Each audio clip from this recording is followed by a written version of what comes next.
दोस्तों, आज की कहानी है सासू माँ मुझे मायके भेज दो, माँ के अंतिम दर्शन करने। दोस्तों, कहानी शुरू करने से पहले अगर आपने चैनल को सब्सक्राइब नहीं किया हो तो कर लीजिए ताकि आपके पास पहुंच सके हर नया वीडियो। निधि की आंखों के आंसू थामने का नाम नहीं ले रहे थे। कल उसकी माँ की बरसी है और वह आज घर ससुराल वापस जा रही है। सास ने कड़े शब्दों में मना कर दिया था। तीज को त्योहार घर पर ही मनाया जाएगा। उसको आंसुओं के बीच समझ नहीं आ रहा था कि कैसे वह अपने आप को समझे। तीज का त्योहार क्या वह सच में मन से मना पाएगी? 2 साल पहले माँ को अचानक बुखार आ गया। डॉक्टर ने कहा शरीर में कहीं इन्फेक्शन है।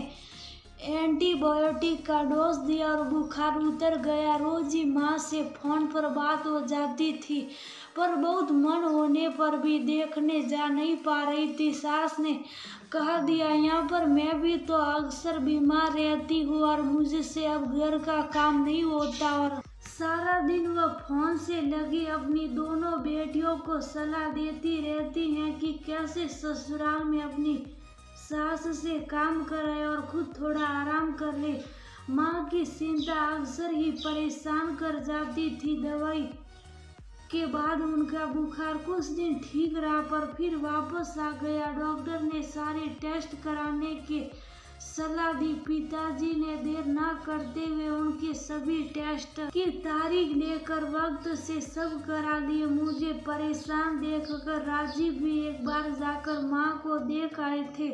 बच्चे छोटे हैं इसलिए वह बीमारी में सहायता करने की वजह और परेशान करना नहीं चाहती थी। टेस्ट के सभी परिणाम धीरे धीरे ठीक आ रहे थे। मन में तसल्ली सी होने लगी थी कि कुछ ज्यादा गंभीर नहीं है, पर आखिरी परिणाम ने सबको हिला दिया। उनको कैंसर था फेफड़ों का, जो काफी फैल गया था।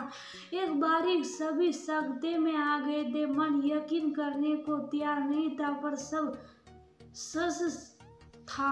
फिर शुरू हुआ टेस्ट और दवाइयों का सिलसिला। माँ अंदर से टूट सी गई थी। उनकी हालत देखकर आंखों के आंसू रोकना मुश्किल हो जाता था। धीरे धीरे उनकी हालत में सुधार होने लगा था। वह वापस जिंदगी जीना चाहती थी, पर उन्हीं को कौन रोक सकता था। कुछ दिन ठीक रहने के बाद कैंसर ने दोबारा हमला बोल दिया और इस बार झटका जानलेवा साबित हुआ और हमने उन्हें खो दिया। माँ के जाने का दर्द इतना था कि आंसू सूख गए। इधर मेरी माँ अग्नि को समर्पित हुई, उधर ही सास ने घर जाने की जिद पकड़ ली। मैं समझ नहीं पा रही थी कि रोऊं या हंसूं। उस दिन राजीव की समझदारी से हालत को देखते हुए उन्होंने सासू माँ को घर भेज दिया, पर इसका खामियाजा ये हुआ कि मैं साल भर मायके न आ पाई।